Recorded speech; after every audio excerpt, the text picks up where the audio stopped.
recién mostramos los anuncios de Bisotti y de Cafiero. Mañana también van a haber reuniones y probablemente más anuncios de gobierno de la ciudad, de gobierno de la provincia.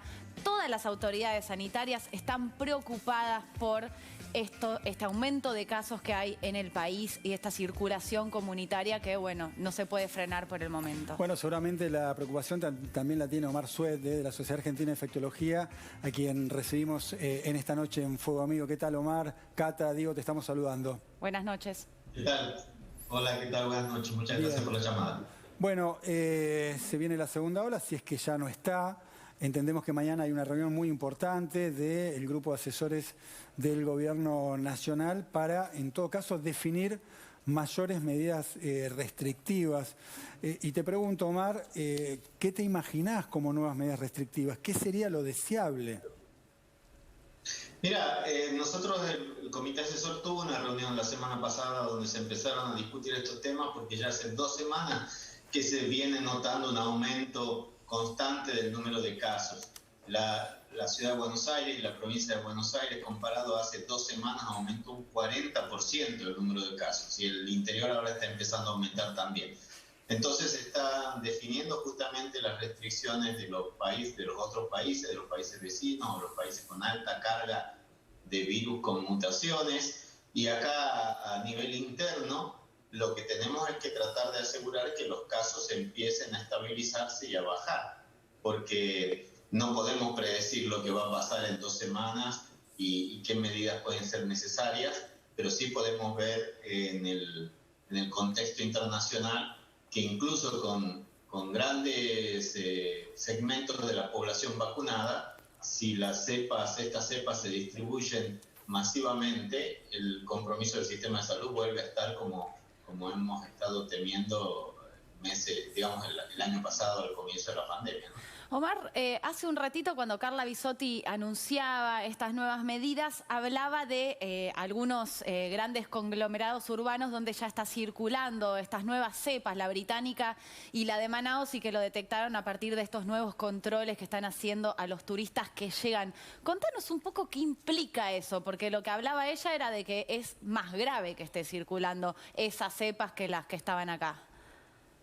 Bueno, básicamente estas cepas tienen un 50% más facilidad de transmitirse y una de estas cepas tienen un 30% mayor mortalidad.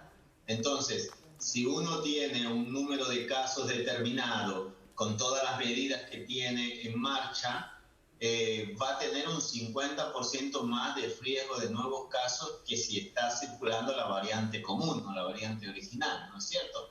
Entonces, por eso es que asusta tanto. ¿Se acuerdan cuando al inicio de la pandemia hablábamos del famoso R, del R0? Entonces, estas cepas tienen un R0 más alto, entonces tienen una capacidad de contagiar muchas más personas y esas personas de contagiar a otras personas y de volver a una situación exponencial si no lo controlamos bien. Pablo.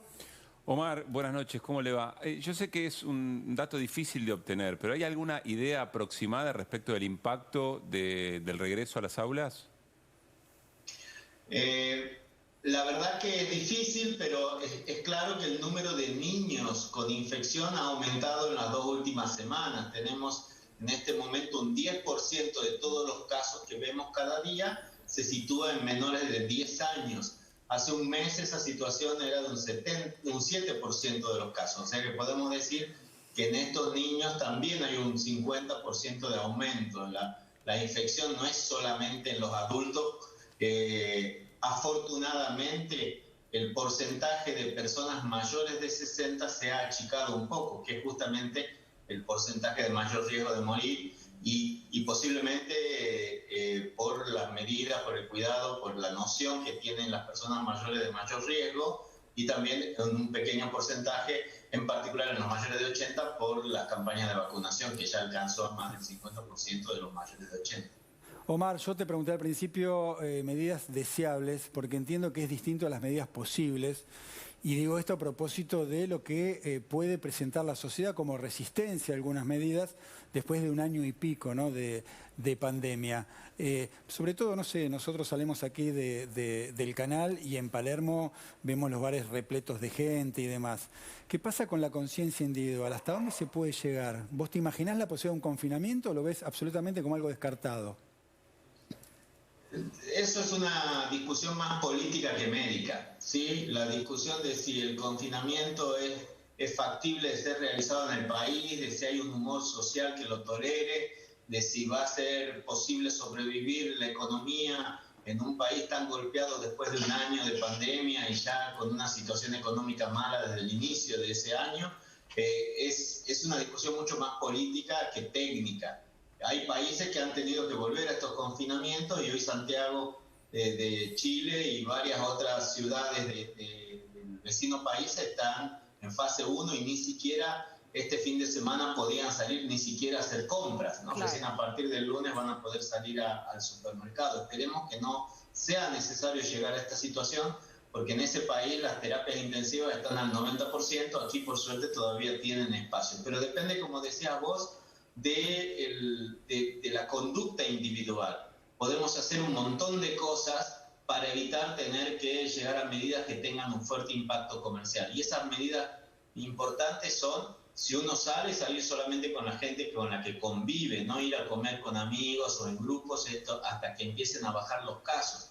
No estar adentro de los lugares, no estar adentro de lugares cerrados y solamente sentarse en lugares al aire libre. Tratar, digamos, en el trabajo, acaban de escuchar al jefe de gabinete, si no es necesario y pertenecen a la administración pública y tienen la posibilidad de hacer teletrabajo, muchísimo mejor. Entonces estas medidas desde el punto de vista individual pueden tener un impacto y de evitar, digamos, nuevos casos. Pero si estas medidas no son suficientes, si las terapias vuelven a estar al 90%, son todas suposiciones que son muy difíciles de hacer en una epidemia tan dinámica. ¿Cómo están las terapias ahora, Omar? A un 60%, 58%, todavía no están en una fase crítica, por suerte. Bien. Eli. Sí, quería preguntarle por la decisión y qué impacto va a tener esta decisión del gobierno que ha transmitido a las provincias para que se decida colocar la primera dosis de las vacunas ante la falta o ante la escasez de vacunas. ¿Qué impacto en realidad puede tener? Yo creo que es una muy buena decisión. Yo creo que aprovechar todas las vacunas que vienen para seguir vacunando personas mayores de 60 años es mucho más importante que completar los esquemas, porque ya tenemos datos de algunos estudios, incluso para la vacuna de AstraZeneca, la Covishield, es mejor incluso esperar 3 meses que vacunar rápidamente. Entonces, suspender la segunda dosis a los 3 meses de la primera para todas las vacunas, me parece que es una muy buena decisión. Canadá ha hecho una intervención similar, pero ellos han suspendido a 4 meses la segunda dosis. Nosotros hemos preferido 3 por los datos de AstraZeneca. Y va a repercutir en poder tener vacunas y poder tener personas para vacunar mucho más rápido a los mayores de 60, ¿no? Y enfocarse estos 3 meses específicamente en esta población. Omar, ya que hablamos de vacunas, te invito, Pablo, a que hagamos un repaso. ¿Qué pasa con las vacunas? Sí, efectivamente, bueno, se supo que hoy llegaron 218.000 dosis del plan COVAX. Mañana, en realidad dentro de un rato, a las 2 de la mañana, anunció Pablo Ciariani, el titular de Aerolíneas Argentinas, que parte el 10º vuelo a Rusia a buscar Sputnik. Nunca se sabe, por lo menos hasta el momento del embaraje en el avión, qué cantidad de dosis efectivamente llegan. La próxima semana ya había anunciado la ministra de Salud, Bisotti, que llegará el primer millón de 3 acordados de la vacuna china, de la vacuna Sinopharm. Y también supimos que para la segunda quincena de abril estaba previsto, según el acuerdo, para la primera quincena. O sea, el diferido es muy poco. Para la segunda quincena de abril llegarían 900.000 dosis de la vacuna AstraZeneca, cuyos reactivos se elaboraron aquí y se llevaron a envasar a México. Bien, Omar, ¿estamos de acuerdo en diferir la segunda dosis y aplicar la primera a más gente? Claramente, es lo que decíamos recién.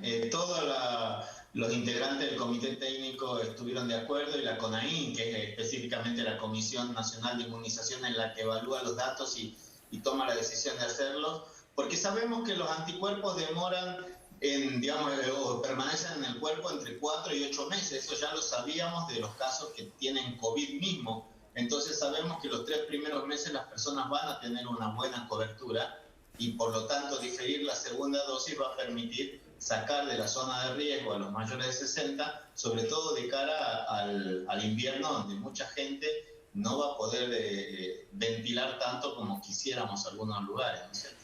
Bien, Omar, por último, mañana hay reuniones, se prevé que haya toda la semana. ¿Qué es lo que van a estar mirando exactamente? Porque recién ya hubo un anuncio. ¿Qué van a estar mirando?